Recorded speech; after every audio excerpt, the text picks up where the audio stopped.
Man, I just don't see Kip. At some point in time, I just got to come to the realization that maybe the Sixers are just a better team.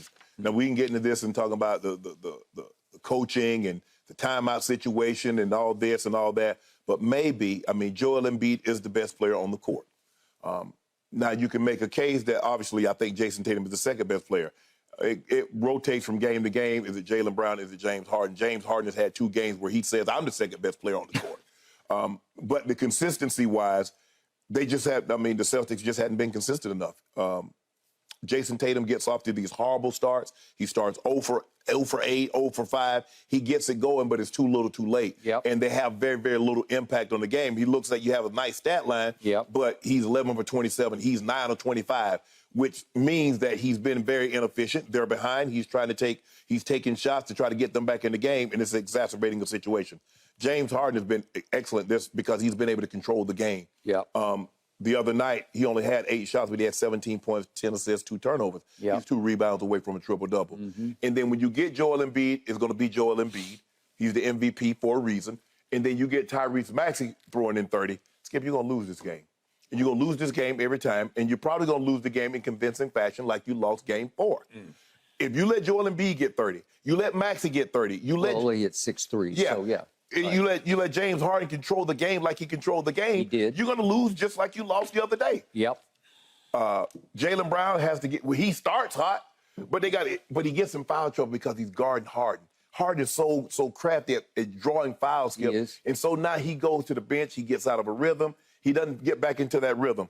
I'm taking the Sixers. I've seen enough. And I thought the Celtics. This has been a very, very disappointing season for the Bucks and the Celtics, especially if they crash out. The Bucks have already fired their coach to let you know how disappointed they are in this season.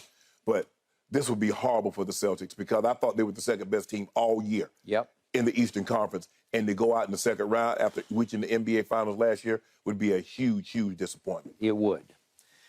Okay, so I thought Philadelphia was the first-best team in the Eastern Conference all year long. I picked them from before the season, picked them going into the playoffs to win the East. And yet, I have a confession to make. I don't have high confidence tonight. At home? I don't. And I'm going to warn you or remind you, Boston is a 2.5-point favorite in Philadelphia tonight. That's what the odds makers think of Philadelphia. Is that the Doc effect? It well could be. Thank you for bringing that up, or no thank you, because I got not one, I have 2 Achilles heels here that could hinder my ability to win this game. I did pick the Sixers in 6 games in this series. Doc, in his career, with a 3-2 lead, has lost 6 times. That's a lot of losses in playoff series. 6 times. Sixers in 6, or Doc, number 7. Well, Skip, I don't know what you're thinking. I think if he loses a 3-2 lead, I'm not so sure he's going to be the head coach next year. Agreed. I don't think he should be the head coach. I mean, you lose 3-1 to Atlanta. And I'm the biggest Doc fan. Yeah. But listen, you got the goods this time. You got a squad. You're deep. You led the league in three-point shooting. You led the league in free throw shooting. You have the MVP. You have James Harden on any given night still playing at a Houston level. Okay, that brings me to James Harden. He also has a long and bloody history in this league of big game failures and no-shows, closeout games. Just when you least expect it, he just disappears. Well, I don't need that tonight because this other team is just too good to disappear on. And you saw what happened the 2 times James disappeared in this series. Disaster happened. Correct. Because he is the maestro. And Doc said after game 5 in Boston that he was a magician. It was actually today because it was a day game. He was a magician today. And I agree because, Shannon, you want to talk about basketball genius? He's a genius. He can see it and feel it and anticipate. He led the league in assists. They got a lot of league leaders. That it all should add up to, it should work. Right. That's why Doc is on something of a hot seat. But right now, the seat's cool because they're up 3-2. But you don't want to have to. It's just like the Lakers situation. I don't want to see them have to go back to Boston. They've won 2 games there. Right. But can you make it 3? I would not love that. Right. So they need to close the deal tonight. They need to slam the door tonight. Okay, what do I see from this Celtics team as opposed to last year's team?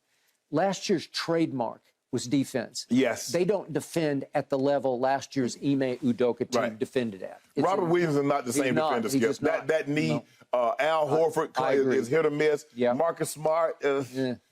Okay. They have turned into, and this is Joe Mazzulla's way, they're three-point or bust team. And if I look at the stats from the year, when they shot 40% or better as a team this year, they were 34-2. Well, it's hard as a team to shoot. 40% from the 3. But again, they were 34-2, so they did it a bunch of times. Right. When they shot below 40%, they were 29-28. So they are living and dying off the three-point line. And obviously in Game 5 in Boston, they pretty much died. They shot 31.6%. Okay, so not one time in this series have they shot above 40%. But they did have the one in Game 2 when they just had to, remember, after they'd blown Game 1 with no Embiid, and then Embiid came back. They went 20 of 51 because Mazzulla said, let's take more threes. So they almost doubled their three-point. They went for 26 to 51 attempts, and they made 20 of them. Well, any team, as we see with Golden State, if you can make 20-plus threes, you're going to have a real shot of winning. Your chances of winning. Okay. So, but I'm looking at this series, and Philly has done a very good job of defending them as best you can because they got a bunch of snipers, man. They got a bunch of people. Well, the thing that they know that they got is that we can close out, and we got somebody that's going to beat you. They're going to be in the paint and going to send it back at. So, Skip, I can close. I ain't worried about it. Go on in there. Y'all see what happened to Jaylen Brown? You remember? Yeah. Jason Tatum, you remember? Yeah. Derek White, you remember what happened? So go on in there. Okay, because DeAnthony Melton will defend at a high level on the perimeter. Maxey will he'll bother you on the perimeter. You got Tuck. And you got, he's the ace in the hole because he has changed the way, he's changed their mentality. And I'm going to say it again about him. He's another one of those guys. Everywhere he goes, good stuff happens. Right. Well, that's why I picked him. He was the biggest reason I picked him this year because I thought he would change their face of their defensive mentality because he doesn't care about scoring. You say, well, you need to make, and he does need to make a couple of. Yeah, he'll make one here or there. Okay, but that's fine. But even if he goose eggs, if he can bother Jaylen Brown after the first quarter, if he can kind of shut him down for 3 quarters, it falls back on Jason Tatum. He has taken by far the most shots from the field, the floor, and from 3. He's taken by far the most free throws. And yet, in this series so far, if I look at Jason Tatum's stats, he's 30.6% from 3. Okay, he's averaging more than 7 attempts a game, but he's making only 30.6. Let's call it 31%. It's just it's not good enough. Okay, is this going to be tonight's his night? It better be because I don't care how you slide. I'm a Jaylen Brown fan. I tell you, when I'm rooting against them, he scares me the most. But the reason he doesn't scare me all the time is he just doesn't get the basketball that much. Jason Tatum will have the ball. He will have the green light. He's going to shoot the ball. Now, will it fall? Because the other day, when they shot 12 of 38, they had a bunch of open looks. They did. They just missed a bunch. Al Horford went 0 for 7 from 3. Well, is he going to go 0 for 7 tonight? I doubt it. Well, I mean, at least score some points. He ain't got to be 0 for 7 from 3, but can he get a couple of 2s? Can he get more than 0, Skip? Can Derek White give you more than 7? All those guys can get hot-handed. It feels like it's going to be a 3-point contest. But I do love the fact that Joel, playing with the small tear in his knee, finally said, hell with the brace. It's bothering me. It just irritates me. It annoys me. And he took the brace off, and he just put a sleeve on to try to keep it as warm as he could. And I'm sure they're putting some icy hot type stuff, trying to just keep it as warm as they can. Okay? And he seemed to be a little freer in his movement in the last game. So, look, when you win that award,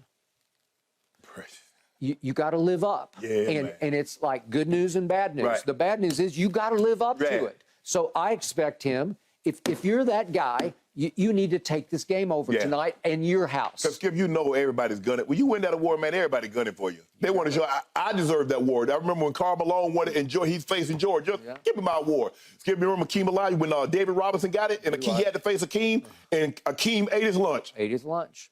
So I don't know if Boston don't have anybody that can do anything with Joel Embiid. No. But as a team, we got to say, well, hold on, guys.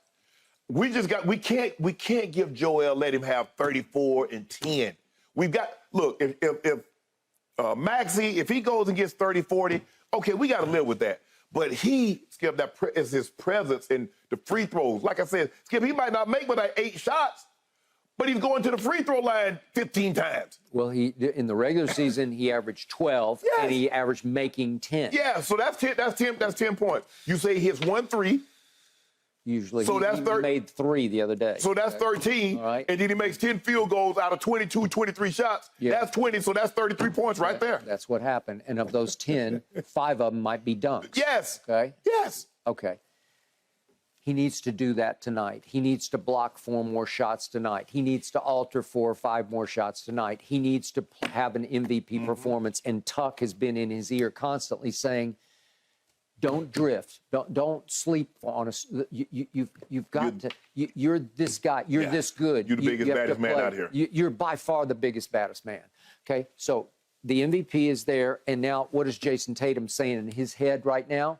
He's saying, I can't beat him at his own game. Right. I can't go in the post and terrorize him, but I can outplay him. Right. I can do it the way I do it. Because what do we give him? 6'8"? Yeah, right. At least maybe 6'9". And he's like, hey, I'm all NBA too. First team. First team. Okay. So here we go. It's going to be one of those two needs to rise and shine. What I don't need is for James Harden to have 7 turnovers. No. 8 turnovers, right? But he's 3-2 right now. Because he is 3-2. No, he is. Game 2, game 4, game 5, he was excellent. But the Friday night, I told you it took like 5 years off my life. I'm out of my mind. I'm screaming. Ernestine's running around the corner saying, "What happened? What's wrong?" James Harden's wrong. Yeah, that's what's wrong. Okay. Right? James Harden's killing me. Well, he's killing me. And then he turns around and has virtuoso. Yeah, he gets to go get 42. He hits a 3 in the corner. Yeah, and he's shooting from 3 in this series. He's shooting 42% from 3 through 5 games. Yeah. I mean, that'll work. He's won you 2 ball games with 3s. He has. That is correct. Okay? So I just need him to be okay tonight. I just need him to play a fairly clean game. I don't care if he scores 40 because Joel should be that guy. Right. But can Tyrese make 4 threes? Maybe not 6, but 4? That would help. Yeah. Okay. So I'm picking them. I'm sticking with them. I still think it's going to go to the wire, but I don't love them tonight. I don't think it's going to be any cakewalk. You think the Sixers could go back to the Garden and win a Game 7? I don't. I just don't. It's Boston Garden. It's the Celtics. They were in the finals last year. If you give them life like Lakers just gave Golden State life, I just don't think they're going to lose that. Just on sheer will. Just going home, that crowd would be crazed. It would be hard to win there. Not that they wouldn't, that Philly'd have confidence, but hey, these games, the pressure does shift to the home team because the home team knows Game 7 is not in this building. But see, Skip, the thing is that you got to jump on them early and give the crowd, because the crowd going to start booing. They get down by 10 points, Skip, the crowd going to start booing. And now I got to beat the team, and I got to beat my own crowd. That is correct. Once upon a time, these things were 2-3-2 in the format where you would, if you got in this position, you'd say, okay, now we got 2 chances at home, and we're good. Right. But once upon a time, I was in Utah in 1998, and the Bulls they had a shot in Game 6, but Game 7 was going to be back in Utah, and you know who did you know what? They probably should have been done away with this format, Skip. They did this format because the teams flew commercial. Yeah. So instead of going back and forth, they're like, okay, let's just go ahead and stay there for like a week. Yeah. And it also, the media had a say in this because it was hard on the media to keep having to pack and unpack and fly, and the expenses went through the roof. And so, but here we are. Thanks for watching, Undisputed fans. Subscribe here to get the very latest from Skip and Shannon. Plus, go watch a few segments from our other shows on FS1.